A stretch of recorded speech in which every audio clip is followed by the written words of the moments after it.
phone line mute unless you are asking question or participating in the discussion, but definitely encouraging you to participate into the discussion, ask questions through the audio line the way some of you did in the morning session. So with that, Remy, let's start the recording. Got it. Thanks, Remy. Okay, again, welcome back. In this course, this is afternoon. Those here in the West Coast, is maybe good morning. Let's start our session 2 for the inverter fundamentals and grid supportive functions tutorial. Thanks for your participation in the morning session. Hope you got a good break, got some coffee, and checked your emails, and you're back with your full attention. This session will try to go a little bit more details inside the inverter, like its circuit topologies, control features, and how different classification of different inverters based on their hardware and circuit control topology, and then also discuss couple of the common functions or feature of smart and modern inverters. We still didn't call them smart with those functions like maximum power point tracking, islanding detection, harmonic filter. Those will go into details. And we also talk about how inverters change its real and reactive power. This is something we'll be discussing heavily when we go to the third session, like smart inverter functions.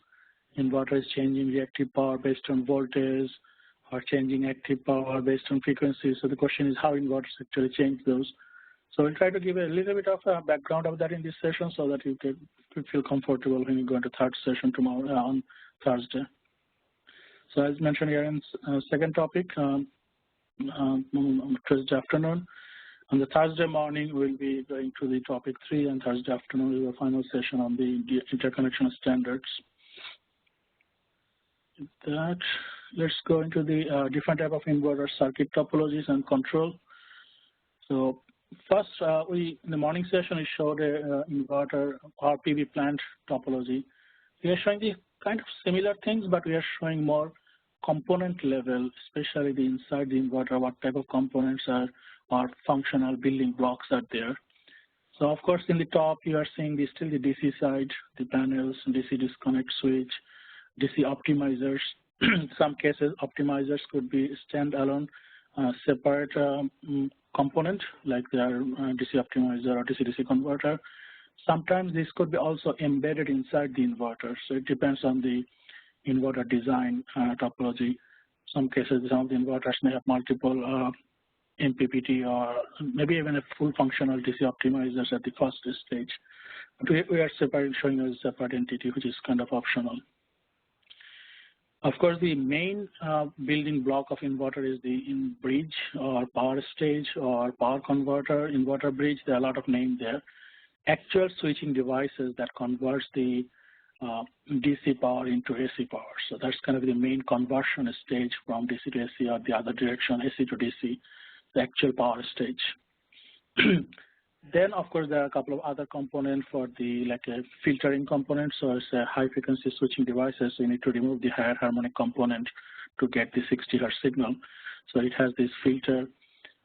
Depending on the filter performance, you may see that a lot of high harmonics component are being removed when it injects current to the grid. Then higher frequency audio EMI type of filters are also present, and there are a couple of standards that inverter has to satisfy to reduce the electromagnetic emission. And in a lot of cases, it will have a built-in contactor that the inverter control actually operates these contactors. This is not the outside visible knife switch that anybody can walk to the side and flip it. We're not talking about that one. That's the AC disconnect switch shown in the bottom. Inside the inverter should have a contactor, and whenever there is an outage or abnormal voltage or frequency condition, inverter not only stops switching the gate to stop current injection, it can also galvanically isolate itself by operating this contactor. In a lot of cases after fault, when it comes back, you can clearly see an audible sound that is closing the contactor. So most cases, to the best of my knowledge, most inverters have this internal built-in contactor, which is operated by the inverter controller, DSP board or microcontroller, whatever it is. It controls this contactor, whereas the AC disconnect is the outside kind of a knife switch, visible knife switch that any operator, fire protection people, maintenance people can go and flip it to disconnect the system or shut down the system. So that's kind of a component level, but it's still very high level component of inverters. So what is the primary device? It's a switch. So these are all power electronics, high frequency switching devices. So normally in power electronics, we use the analogy of ideal switch, like our houses and our offices, we all use switches. So the ideal switch definition is when it's open, zero current, open circuit voltage. When it's closed, zero voltage, carry the load current. But we all know that in ideal world, real world, there is no ideal switch. Question is how close you can make your switch behave like an ideal switch. So that's kind of the metric. In power electronics, in the semiconductor industry, there are a lot of different types of switch being used. Each switch has its own characteristics, power level, current level, voltage threshold, that how high voltage it can block, how much current it can carry before it has a thermal failure, how you control this turning on and turning off. There are a lot of different mechanisms. So here we are showing just a couple of examples. Simple is the diode, slow switching, and thyristor. Both of them are relatively slow, but can relatively carry high current. And the line commutates in the reverse. One cycle it carries current, other half cycle it can turn off automatically. On the other hand, the insulated gate bipolar transistor, IGBT, metal oxide semiconductor field effect transistor, FET, MOSFET. Those are the more actual switches being used to design inverters. Most modern power converters either use IGBT or MOSFET, depending on their power rating. Some cases, these thyristors and diodes, it can block in one direction. Thyristor, you need a gate switch to turn it on and off. It can block in both directions, but on the other hand, IGBTs and MOSFET definitely have to apply gate signal to turn it on in one direction, and in the reverse direction, it cannot block any voltage because of the body diode. So there are limitations. That's why you'll see, we'll show it later.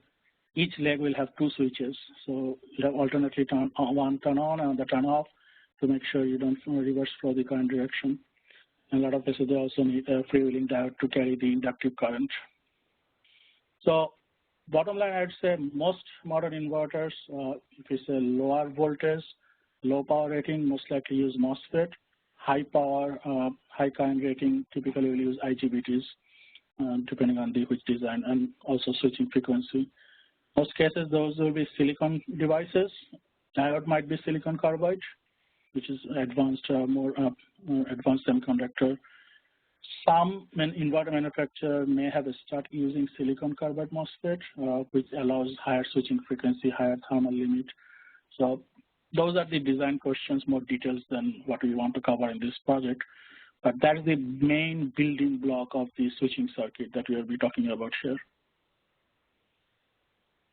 Any question at this level? This is too details for this course.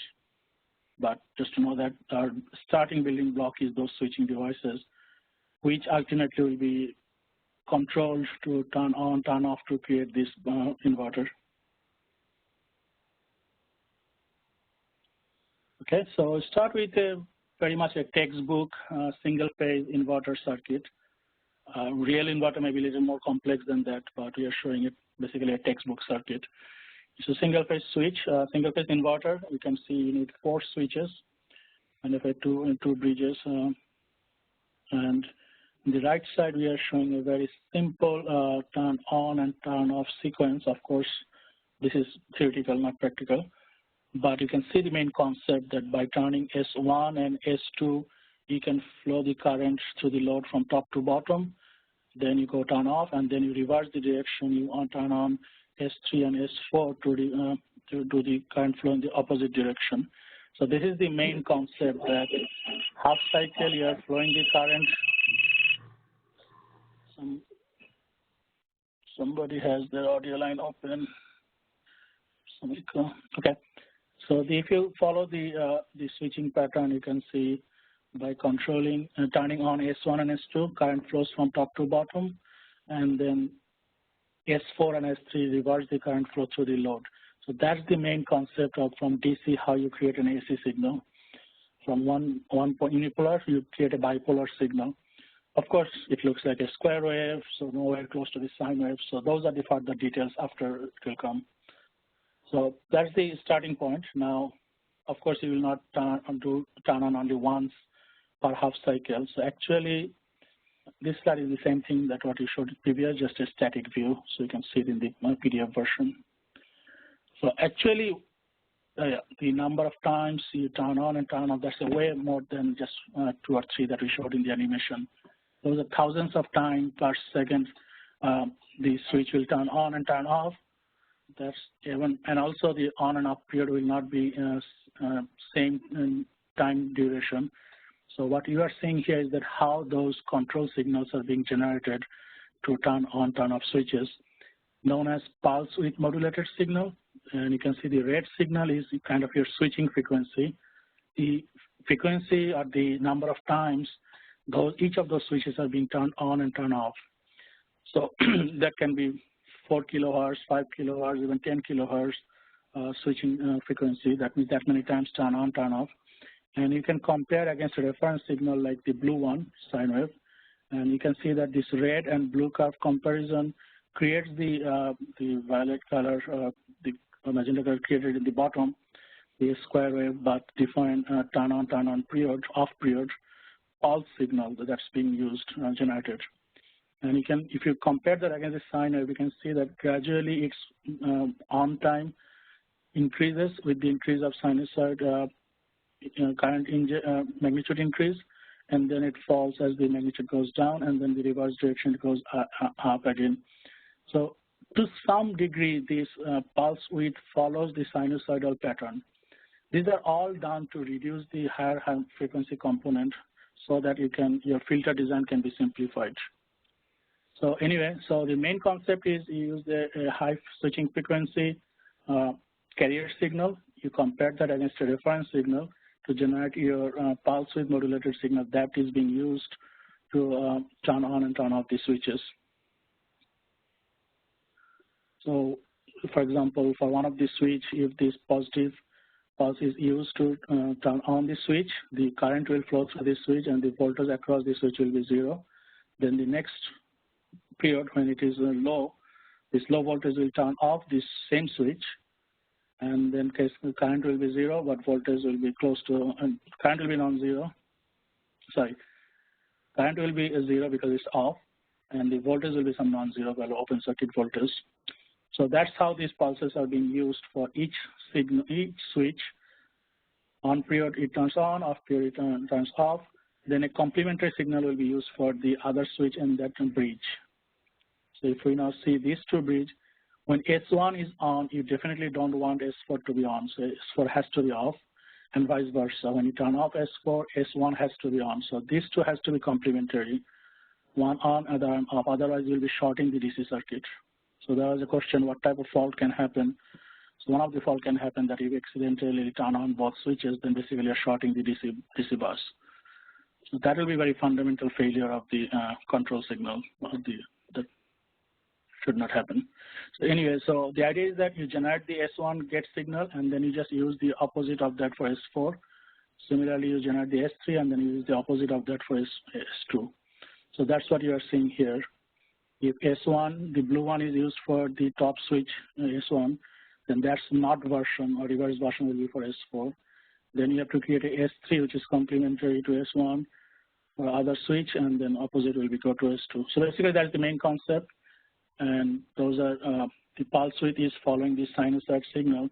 So that's why it's called sinusoidal pulse width modulation scheme to turn on and turn off the switches. More details, math, which switch turn on, turn off. I'll not go into that details. So that's just shown as a placeholder. One of my colleagues, Jane, she created this slide to show a little more details if anybody's interested.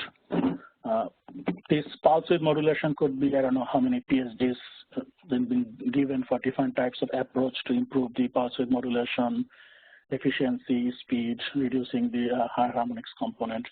and I'm pretty sure there will be more PhDs will be granted for different types of new designs. So I'm just giving a very high-level main concept that you turn on, turn off, but that's fundamental component. Then you actually use the defined reference signal to modulate the duty cycle on-off period to make it as close as possible to sinusoid signal.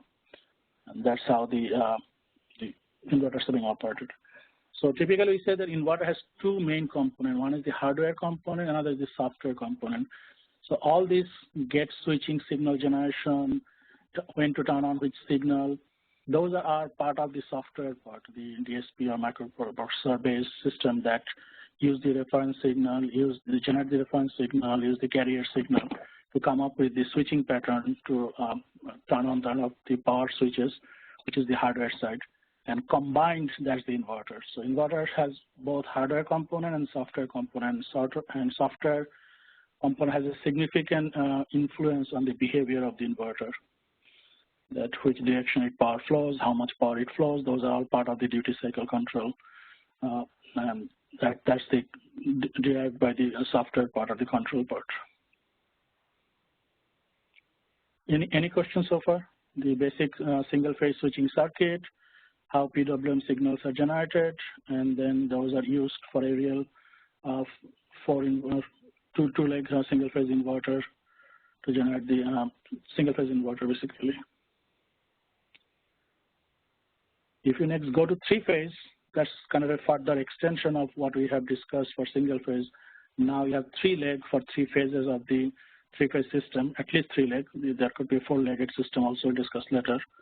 So you can clearly see there are more switches, 6 switches, and you have to again control them, turn on and turn off them such a fashion that you can ultimately get three phases, phase ABC voltages with 120-degree phase angle shift between them.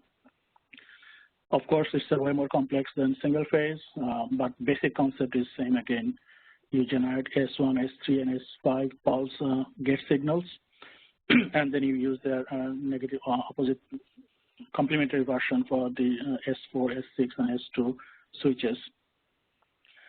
And the graphs on the right side just are showing a simple switching pattern to show that how each phases are being generated. Of course, it has to go through the filter and everything before after that you get the pure sinusoidal three-phase signals.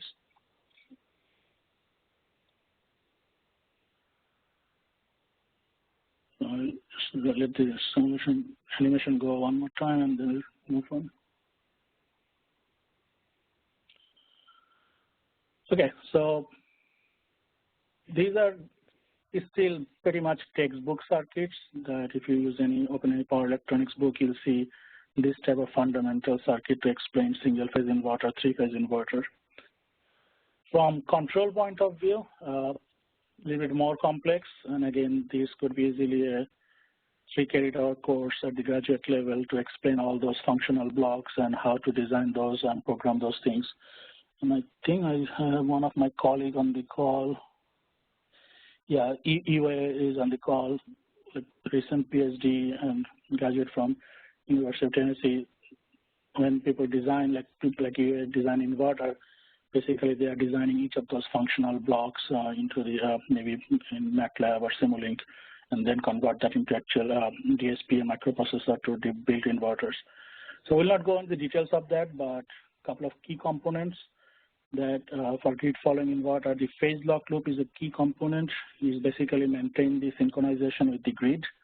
So it definitely inverters have voltage and sensors, voltage, current, and frequency sensors at the output stage that sense the grid voltage and frequency and use that to maintain synchronization of its internal voltage to lock with the grid voltage.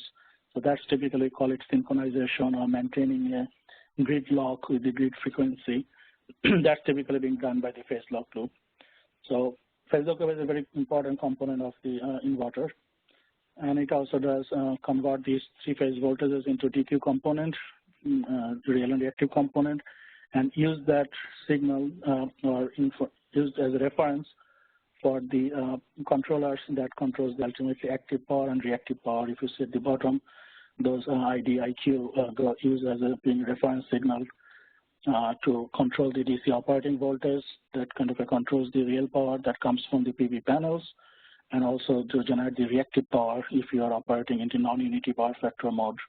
Then it's being used to generate the required reactive power to maintain the volt-bar function or maintain the fixed power factor function. Ultimately, those signals are also used to generate the gate signals, the SPWM, sinusoidal pulse width modulation signal, that ultimately controls the turn on and turn off those switches. And these modulation signals, duty cycle on-off timing, controls the amount of time which stays on versus how long it stays off. And that repeats thousands of times per second. So that's kind of a very high level explanation of the overall structure. By no means we are explaining each individual control blocks here.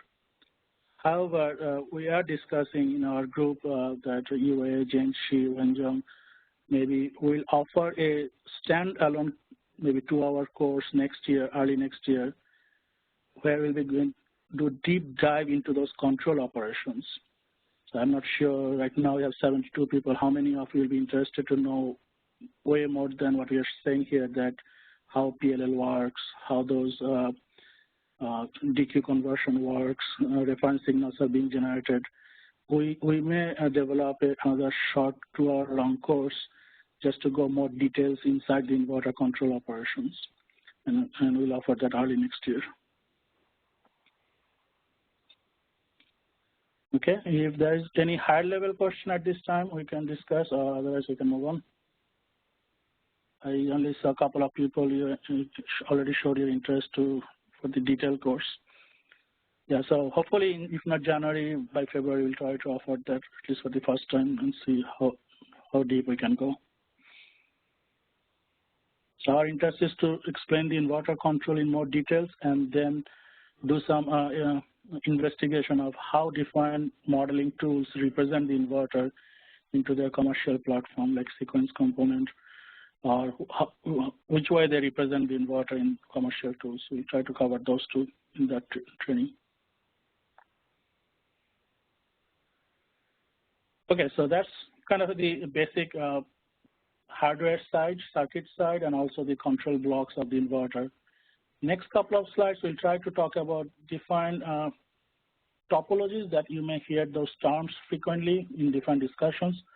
So very high level, we'll show the comparisons of them. So first one, we are discussing the lot of cases. So this slide and the next slide, people get a lot of confusion. So let's pay attention a little bit here. First, we are talking about voltage source inverter, current source inverter. Here we are, by power electronics definition point of, these are hardware-based design questions. When you say voltage source inverter, typically that refers to that a capacitor is being used on the DC side. Like a voltage source has a steep DC voltage on the DC side, which is normally supported by a large capacitor.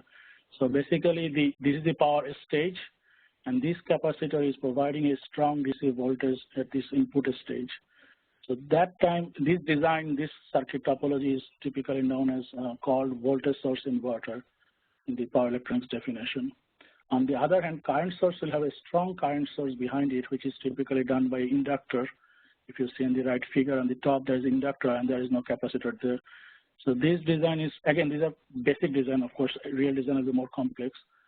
But main idea is that inductor is this strong current source behind the power stage.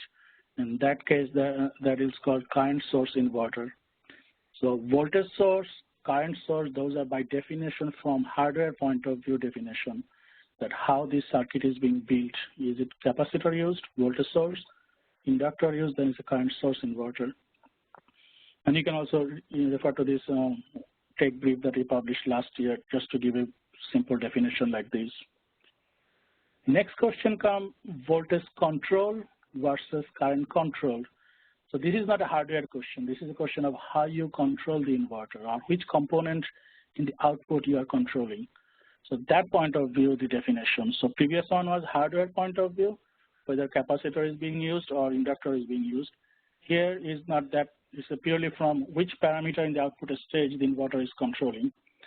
So voltage control, which is the top one, top circuit on the left, Basically, in this case, the inverter control is controlling the output voltage. The AC voltage at the output of the inverter is being controlled to maintain certain voltage. The voltage control inverter, the AC output is controlled to behave as an AC voltage source. So the voltage and actual frequency are being controlled here. So you can assume that this is the typical grid forming inverter, which is voltage controlled inverter. Whereas in the grid following mode, the inverter does not control the voltage. The voltage is controlled by the grid. Grid voltage, what's going on in the feeder, what's going on in the circuit, that controls the voltage at the grid terminal. Inverter follows that voltage through the PLL and the phase lock loop. What it controls is the amount of current that's being injected to the grid. So it's a current controlled device. Most grid following inverter or most of the PV and energy storage system, when they're grid connected, they're basically operating as a current control device where they're actively controlling the amount of current being injected by the inverter to the grid. Some people call it voltage dependent current source. We can have that discussion in different meeting. But the idea is that if the grid voltage goes low and the inverter still has to inject the same amount of power, then it has to increase the current. If the grid voltage goes down or goes up, if it still has to inject the same power, the current will go down. So it controls the current with the aim to inject the maximum power that can inject to the grid by following the grid voltage. And of course, frequency also there. So that is the fundamental difference, that voltage control, where the inverter actively controlling the output AC voltage. Real power and reactive power will depend on the load being connected to the circuit. On the other hand, grid, current control, inverter controls the amount of current goes into the grid. Actual voltage will depend on the circuit. When you talk about a smart inverter, if injects some reactive power, that can also influence the voltage, but that's the impact of reactive power. But inverter is actively controlling the current injection to the grid. So this is the main difference. A lot of cases people mix those terms when they talk about use that in the power system analysis or power system discussion. They'll call it a current source inverter. Inverter is a current source inverter. This is actually not 100% true. It's a voltage source inverter, but current controlled. So ideally, it should be called current controlled voltage source inverter. The reason I'm saying, okay, one more point, a voltage source inverter like this one can be controlled either in a current control mode or voltage control mode. So hardware-wise, it's a voltage source inverter, but control-wise, it could be either voltage control or current control. Same thing, an inverter could be a current source inverter, but can be controlled either way, voltage control or current control. So basically, you have now 4 combinations possible. In a nutshell, if you want to know, most commercial PV and energy storage inverters installed in the field today are current controlled voltage source inverters. Most, maybe 95% plus. Inverters are voltage source, and in grid following, they are current control devices. Few manufacturers tried to introduce current source inverter, but most of them did not survive. Like Ideal Power Converter was a current source inverter. Before that, maybe Alencon was another one. They tried, but it's a very complex design, much difficult to do voltage source inverter design.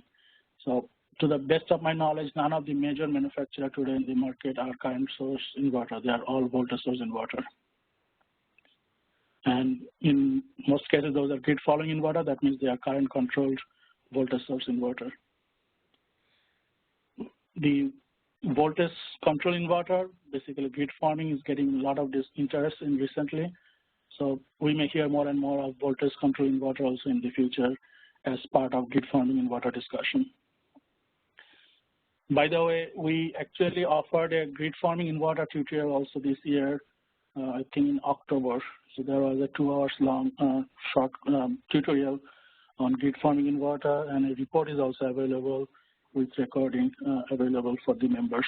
So if anybody is interested to know more about grid forming inverter, let us know. We'll share the report number with you guys, and also point you to the recording available. Okay, any question on these 2 main point? After that, there are a few more classifications, but these are the 2 main important ones. voltage source, current source from hardware point of view, and current control, voltage control from which parameter in the output the inverter is controlling that point of view.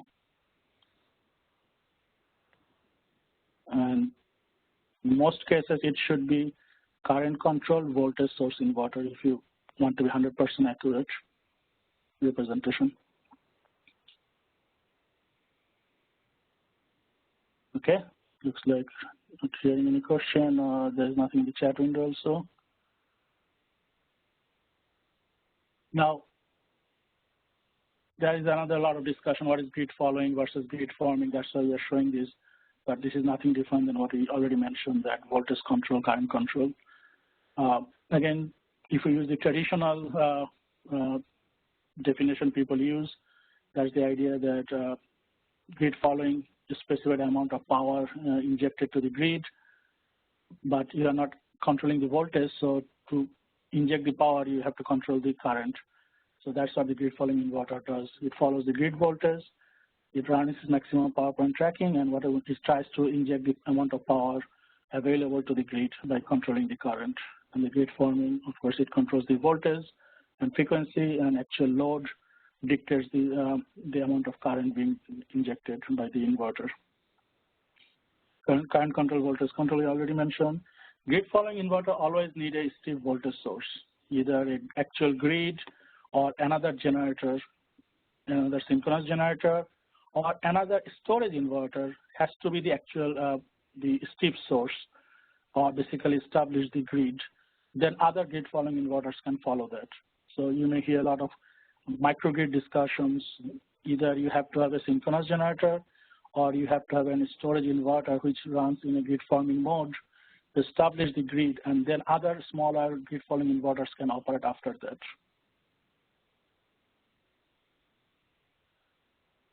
So that's the main point. The grid following inverter cannot operate alone. It will always need another voltage source. Basically, some people call it master, another generator that establishes the steep voltage source. Then it can follow that one. On the other hand, grid forming inverter definitely can operate alone. Like a lot of off-grid operation, a lot of islanded grid operation, that the inverter is the main source there. Of course, you can use generator, but there are a lot of designs are being done today, PV or energy storage-based microgrid only, or islanded system only, where storage inverter will be the grid following. Then PV can be behind it DC coupled, or it could be other PV systems with the grid following inverters stay connected with the grid forming inverter being present. For the grid following inverter, there is no question of black start because there has to be another source before it. In case of grid forming inverter, there's an open question. The first inverter or first source that will be established the grid, that has to have the black start capability. After that, second, third, fourth generation may or may not need the black start capability. But the first grid forming inverter that will establish the microgrid or islanded grid, that has to have the black start capability. Basically, you start from its own generation source or auxiliary power, and then have the establish the voltage, and then bring the other generation into the system. So at EPRI, we try to avoid this definition from control point of view, or whether PLL is being used or not. We try to discourage thinking from that point of view. We are asking our members to more think from what performance you need from the inverter point of view. And our research is going on to identify maybe even in the traditional grid following control by changing its speed or the way you control, it may behave like a grid forming or provide me the functionalities that I need from a grid forming source. So that's what we are showing this from capabilities point of view, what might be needed. Like it has to be able to operate without any synchronous machine. But at the same time, if other synchronous machine is available, still it has to operate there. So it has to operate both without or with synchronous machines. It has to operate with other inverters present, because other grid following inverters might be in the circuit still there, or other grid forming inverters. So here we are trying to differentiate between the previous example that I showed in the morning session, that I have a PV plus energy storage system, say for example, SunVerge, in my house. I have an outage, I disconnect from the grid and use my inverter to operate my critical load in my house. That's the grid forming operation, but that's the one inverter alone. The battery inverter is the grid forming inverter, and that's the only source there. That's one type of grid forming, but when you think about high penetration, inverter-based, 100% inverter-based, 100% renewable-based future, that's where it's not just one inverter. There will be thousands of grid forming inverter, and they have to work parallel, and coordinate with each other. So those will be the challenging part, that what group curve you use, how do you maintain the power sharing, reactive power sharing. Those will be the important part where you not just have one or two, you have thousands of grid forming inverter working together, and that's the grid. It's not an islanded grid. So that's what our primary focus is when you talk about grid forming inverter, is basically the operation of the inverter in a grid forming mode when it's connected to the grid. And these are some of the functionalities we discussed further in our other training. Again, we are not showing black start as a minimum requirement. The reason is that, like the same as your today's central generation, not all central generation has the black start capability. Your black start or restoration procedure identifies which generation source need to start first with a black start capability. So those generation source comes first, establish the voltage, and then the other central generation comes into the generation, and gradually you pick up the load. So similar thing will happen for the inverter. Out of all your grid forming inverters, some of them will be identified as a black start capable, and they will start first, establish the voltage, and then the other grid following or grid forming inverters will come after that. So some grid forming has to have the black start capability, but not necessarily all of them. Okay, there are two comments, maybe comments or question. Maybe a couple of minutes before the comment was, this is something the industry needs to address long term. I believe that comment was related to current source, voltage source, current control, voltage control, if I'm not mistaken. Or Stuart, if you want to chime in audio, let us know. The other comment just came right now. When you get a chance, can you type the statement in the chat when you're referring to 90% of the inverters are type, okay, the main comment, 90% or even more than existing inverter in the field are current controlled voltage source. They are controlled by current, so they actively control its output current. By design, they are voltage source. Basically, they use a capacitor in the DC side. And I will try to remember to type in one of the break, or maybe I can do right now. You guys can maybe read this slide and let me know if you have any question.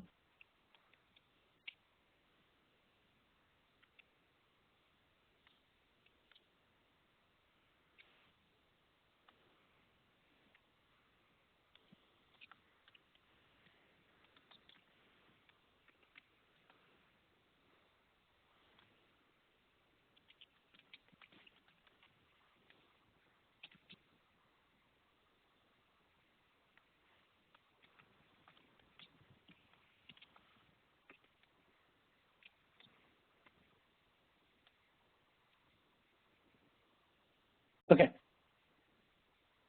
So I'll stop the grid following discussion, grid forming in this level. But again, as you mentioned, that we have a report, we have a tutorial recording available. Let us know if you have missed that or you're interested to follow that.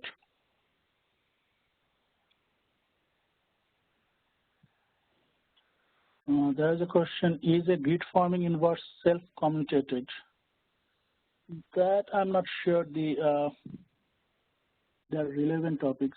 Self-commutated typically means that in one cycle it carries the current, the reverse cycle it automatically shuts down. Since most of the inverters use either IGBTs or MOSFET, they are not self-commutated. The gate signal has to be used to turn on and turn off those switches.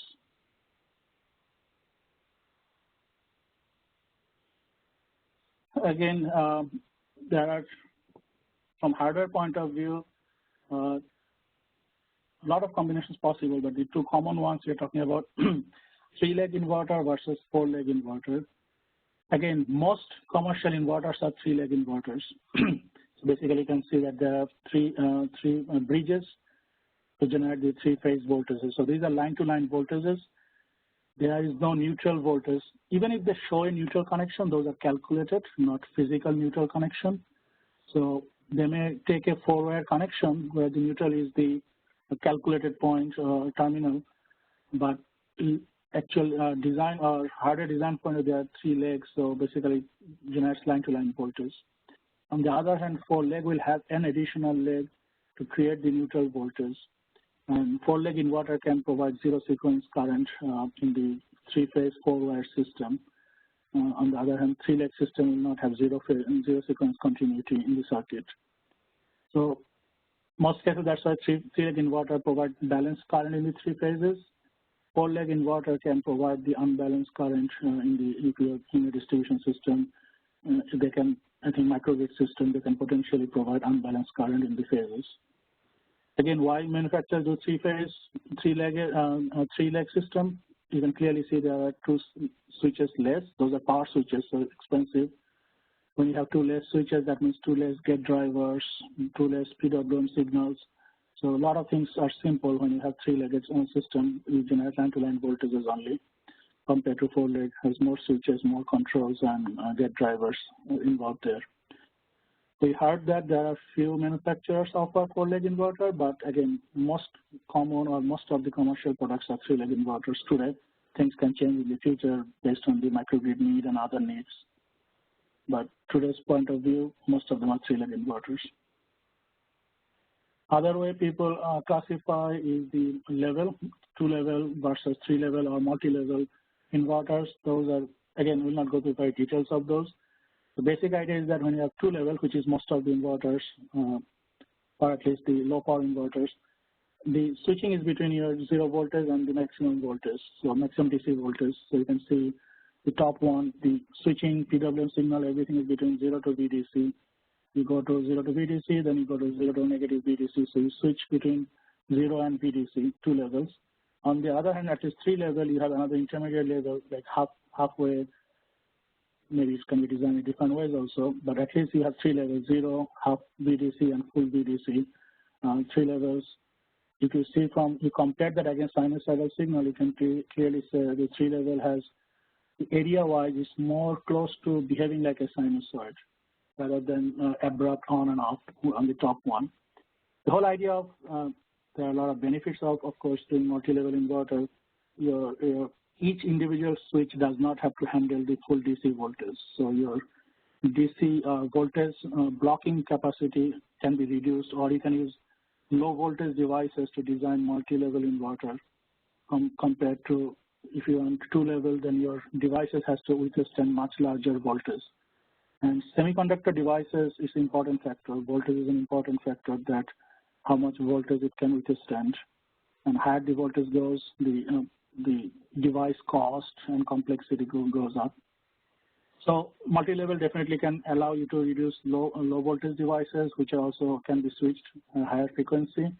So combination of the switching pattern and also the switching speed, the filtering can be much simpler for the multi-level inverter. You can have smaller size filter component for the multi-level inverter.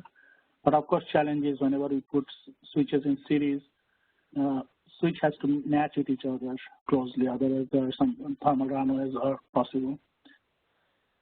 And multi-level inverters are not rare, like any HVDC, FACTS, transmission connected power electronics. They have to use multi-level converters because there are no semiconductor device that can withstand hundreds of kVs voltage. So multi-level inverters are commonly used in HVDC and other type of applications.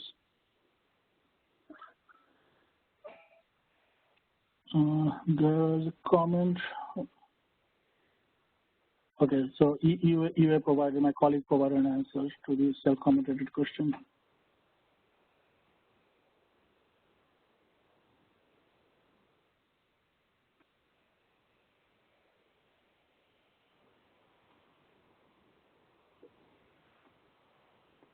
Being working from home, my daughter is doing some printing. That's why you are hearing some background noise. Please excuse us. Hopefully she'll be done quickly. Okay, sorry for the background noise. Eva, maybe you can unmute yourself, or maybe I said something, or maybe I forgot. You are saying that IGBTs and MOSFETs are self-commutated switch. Can you provide the answer for everybody?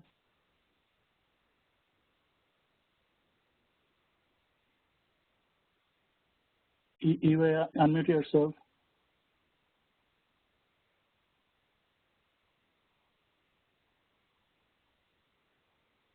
You might be double muted. Check your phone also.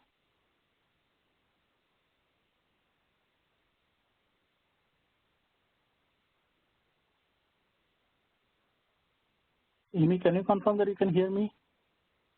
I can hear you. I don't show that he's muted by the microphone. So I think it's either maybe his headset is muted, or if he dialed in by phone, that must be muted. I don't see his phone though.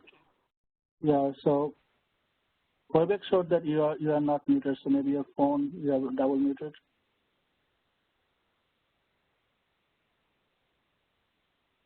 Okay, so yeah, the answer is there. You can read that, and if you is back, we can go back to the discussion. So again, so far what we showed is some of the control blocks inside the inverter from hardware point of view, their design, and also different classification based on the design or the level of controls. Next, I would like to go to the phase where we discuss a couple of functionalities of the inverter, and these are the functionalities available from the beginning of the maybe the DR interconnection back in IEEE 2003 editions, or even that time, the maximum power point tracking, islanding detection, those are part of the inverter design, but were not considered as a smart function. So we are still not getting into the smart functions, but these are the functions that any inverter provides, modern inverters provide. So one of them is we used the term a couple of times already, but if you're not familiar, this is where I'm going to explain what is maximum power point tracking, MPPT, maximum power point tracking. Before that, I have to explain that the typical characteristics of a PV panel. Like this is the DC side. That's not the focus of our course, but just to understand MPPT, you need to understand the typical characteristics of a PV panel. If you leave a panel open circuit and exposed to the sun, you will see a voltage between its terminals, like the DC positive and negative terminal. You will see a voltage when you expose that to the sun but don't connect to a circuit. That's known as the open circuit voltage, VOC.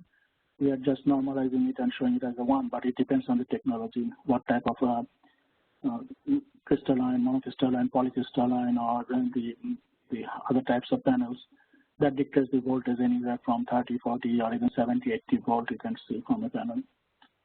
The other part is that if you short its positive and negative terminal when it's exposed to the sun, you should not do it, but if you do it, you will not see any voltage, of course, because it's short, but you will see a current, which is known as the short circuit current, ISC, which is shown again normalized by here, but it can depend on the technology, 8 amp, 9 amp, 10 amp, or it could be 1 amp or 2 amp, if it's the fast solar type of panels.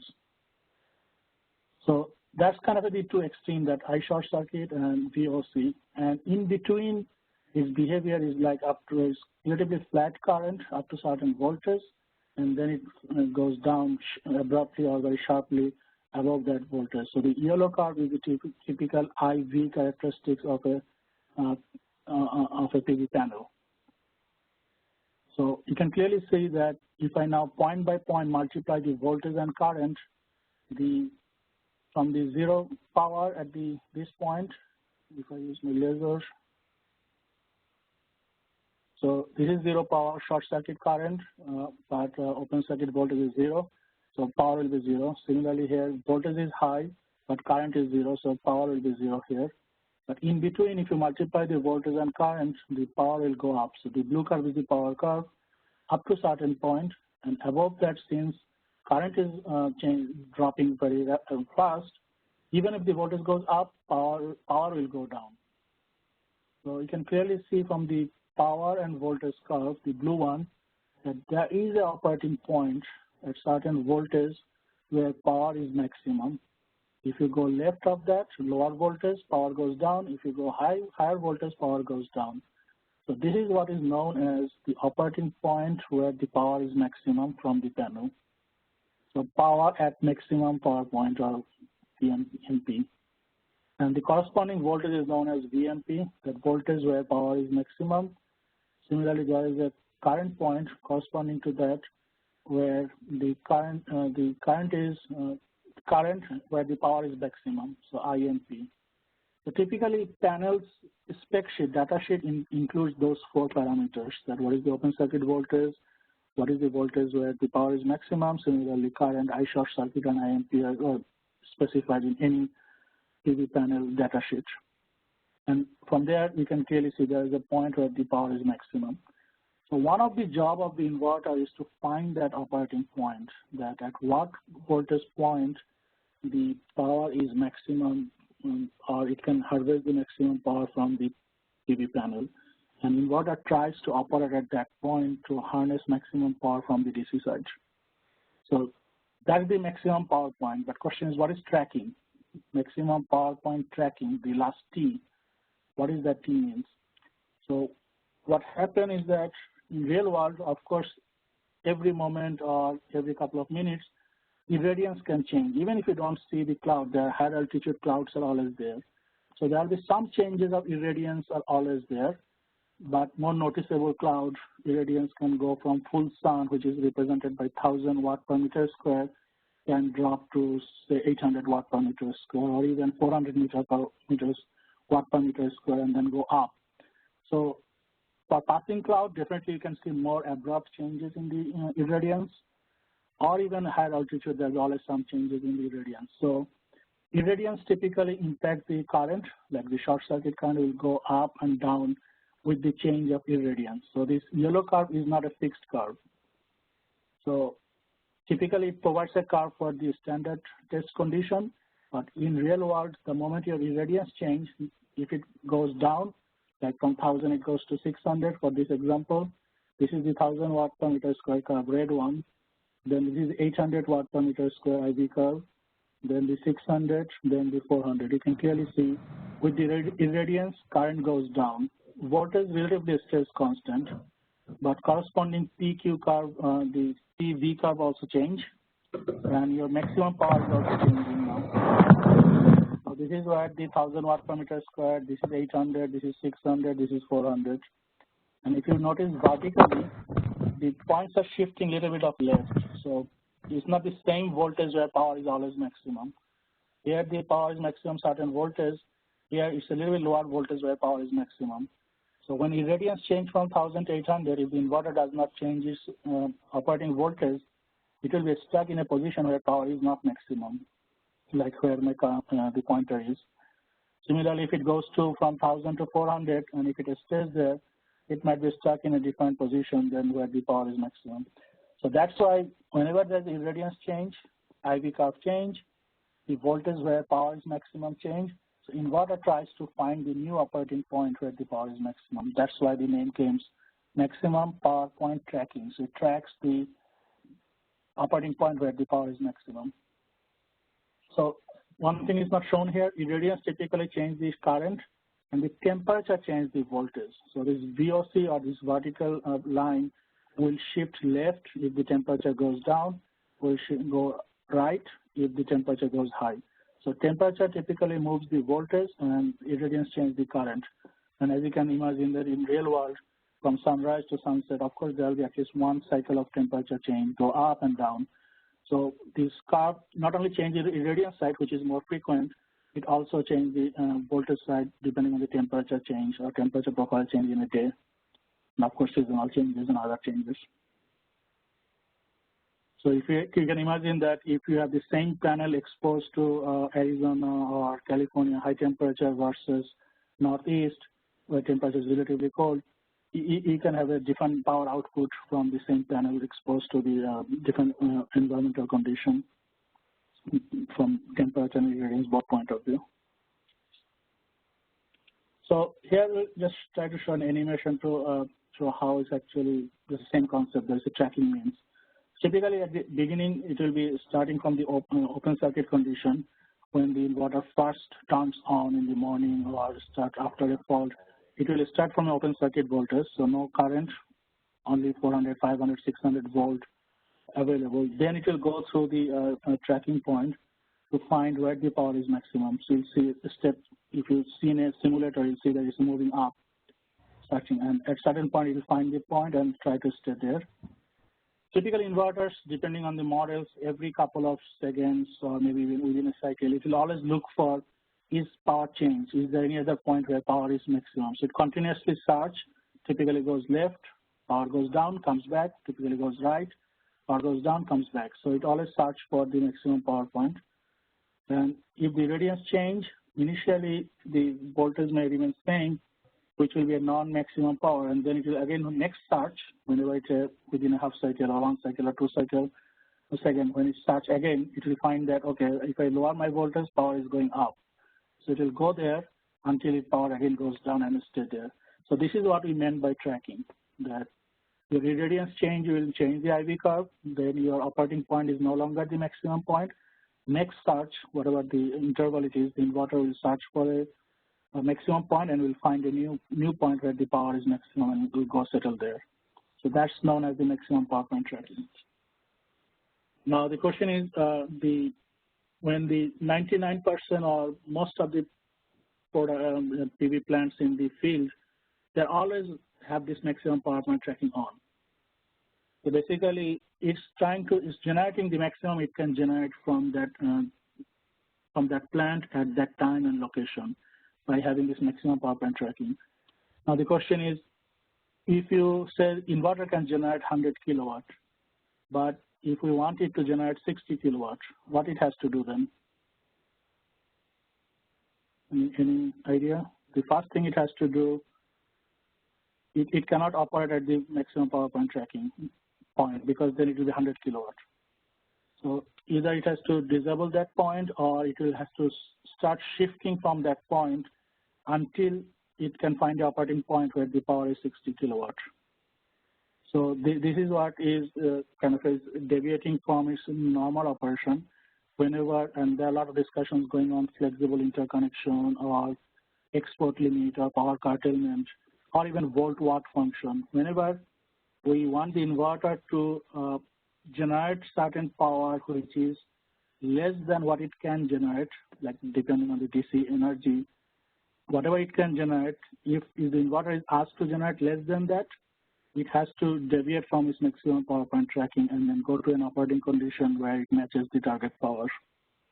So that's what will happen, and it will deactivate or deviate from the maximum power point tracking.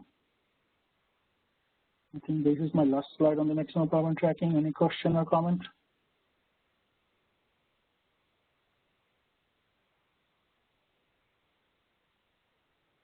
What happens to the panel when partial shading occurs, for example, dart or bar droppings, those kind of things? Now, that's a little bit more details. The panels also have individual cells. So the panel could be 60 cell or 72 cells modules. And those are typically arranged in three strings of 20 cells or 4 strings of 24, 16 cells. So depending on how many, like if this say 1 or 2 cells, but they're all in the same string, then you have this maybe 1/3 or 1/4 of generation will be impacted. But if there are 2 or 3 cells getting shaded by the dart, but they are across 3 strings, then all 3 strings of the entire panel will be impacted by the generation. So its ultimately question is the shading or the coverage is impacting how many strings within the panel, and that will, and those type of things, actually you brought up a good point. The IV curve that we are showing, the nice smooth curve, for example here 500 volt is the open circuit voltage, that tells that maybe 10 panels were connected in series. Each of them are 50 volt and 10 of them in series make the 500 volt. Similarly, current might be, I don't know, 10 amp, and maybe you have 20 or 50 of them in parallel. But whenever you have a mismatch, so one is 50 volt, another is 48 volt, the curve doesn't stay like that smooth curve. it becomes a aggregate impact of that. And then you may have some double hump PV curve, and there may be some there may be a